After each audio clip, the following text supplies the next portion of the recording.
Hey, it's Max. I'm back with another CSR2 video. I'm following up on the video from earlier today regarding the Subaru BRZ Rocket Bunny PC car for this season. This one is on my main account and is built up a lot more than the one I demonstrated the down tune for Supply Cup. I have one stage 6 and full fusion with this car otherwise. So when you have it built up to this way, it becomes a little bit different in the way you drive it, mainly because you want to drive it in a way to get as close as possible to dyno and hopefully beat it.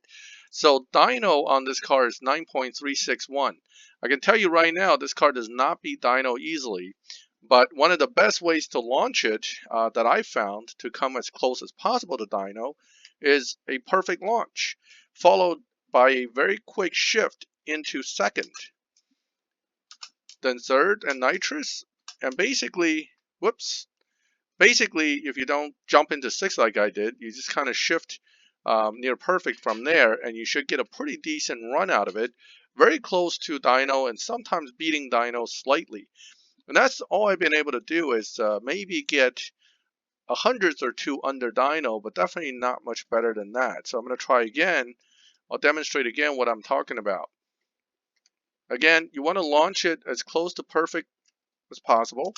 Shift to second, third, fourth, fifth, sixth. So basically, the car is running on nitrous the whole way.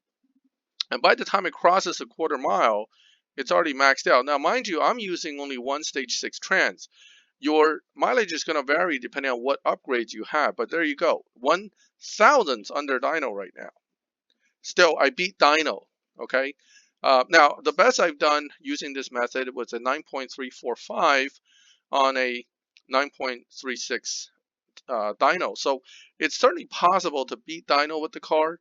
It just requires you to get the shifts perfect. Now, I even tried the same exact shift pattern as the Cayman GT4. I have a suspicion that if you have more upgrades, that might become a usable shifting technique, something like this, where you skip the fourth and then ride out the rest of the way. So now you're using nitrous and fourth, you're skipping third altogether, and that's exactly what you would drive the Vorstein Cayman from last season's PC car, and it does also do pretty well.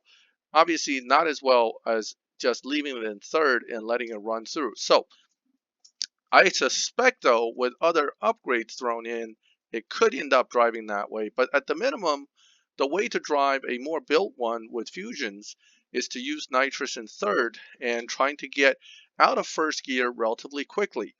You want to launch perfect and then just kind of get out of first. And then it's basically deep good to perfect from there. Now, that was not the best shifting. I kind of earlyed one, late the other. But it should be okay. Still, it should come out somewhere close to a dyno beating run, or at least dyno speed run. So there it is, 9.340. Okay, so the car can beat dyno. It just has to be driven right. And it looks like if you launch perfect, skip to second pretty quick, and then third gear nitrous and riding it out from there, you should be able to get under dyno. And that, if you drive that way well, you should not have a problem finishing Supply Cup. So here I am looking at good old almost done Supply Cup here. Okay, I got about 6 races to go. This is when it gets tough. The opponents are going to be running basically your time. So if you run too much under or too much over what your car is supposed to run, you're going to have a problem. So here, as you can see, I'm catching up, but it's tight. And I'm only beating him by less than a car length. That means he's only about 100th or 2 behind my time, or 600th. Okay, so again, beating dyno slightly. Okay, just kind of driving it properly is the way to go. So if you got yours built up a little more, you may find the technique might end up different. Now, does the 2.0 still work for beating dyno if you don't feel like dealing with it? Yes, it does, and it will still allow you to get through the Supply Cup relatively simply. The reason I put the other video up was mostly for newer players who are still struggling to get fusions. I think it's an easier technique to beat ultimately the Supply Cup with, but if you drive the car fine right on dyno, you'll still beat the Supply Cup. you won't be stuck. Now, if you're lucky few who bought TJ Subaru and some of the other paid for cars and have them maxed out, you don't really need to even watch these videos because you won't have a problem. Now, this shifting technique and this final full Evo build is what you're going to need for the PC Cup. So for the PC Cup, none of us can get around the fact that you can't down tune around it. You have to win it by driving well, and that's where this is going to come into play. You must get the launch, get the shift, and then get the car to run the time. If you can do that well, then you will get through, hopefully, the PC Cup. Given this car runs 8.6 max, I think if Natural Motion wants to make the PC Cup relatively easy, they would make it around 9.1. If they want to make it hard, they can make it around 9.0 to 8.9 for us, which means 4 S6s, 3 to 4 S6s to make it through. Right now I'm on 1, and the trans dropped it by about 0.2. So I was at 9.5 without the trans. I am now looking at about a 9.3 with the transmission S6 installed with full fusion. So good luck with the PC Cup.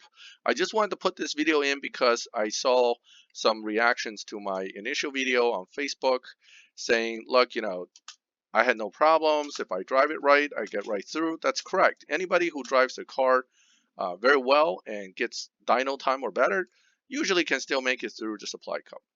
And the last few races, again, will be close, but you shouldn't be stopped by the opponent. You can still make it through. I hope this video is helpful to you. I am going to finish my final run and then go back to the garage. I want to show you where to get the fusions for this car, which is simply buying this Tier 2 Subaru WRX if you don't already have a ton of them, because if I recall correctly, I get a lot of Subaru Fusions all the time from free quates. So most people who have been playing for a while have plenty of Subaru Fusions. Most of my crewmates, in fact, have tons of Subaru Fusions. So you just go buy the T2 one. It'll give you 3 Fusions per strip. My recommendation, buy like 6 of these cars and then strip them all in a row. You probably have better luck that way than buying one, stripping it right away, and then buying another, stripping it right away.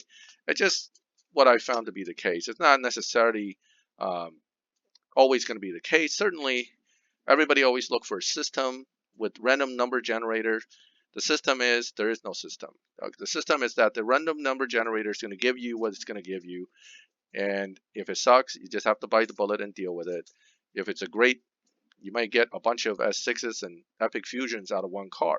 So stripping 6 cars just kind of stack the deck slightly in your favor, because it's ultimately, with anything that involves statistics, it's a numbers game. The more numbers you have that you're pushing for, the better you will end up. All right, so that was my long-winded rambling, but what it all comes back down to is that you need to drive the car properly to beat dyno, or at least get very close to it. And third gear nitrous, first gear, and getting out of first gear quickly seems to do the trick. That reminds me very much of this car, and I suspect like I said earlier, when I get this maxed, it may drive very much like the Cayman GT4. And that is my little blurb about how to drive this car for PC Cup. Good luck with Prestige Cup this season. I hope you will get the S6s that you're looking for. And in the meantime, until that day comes, you should continue to buy and strip these Tier 2 WRX STIs. They deliver pretty quick as well.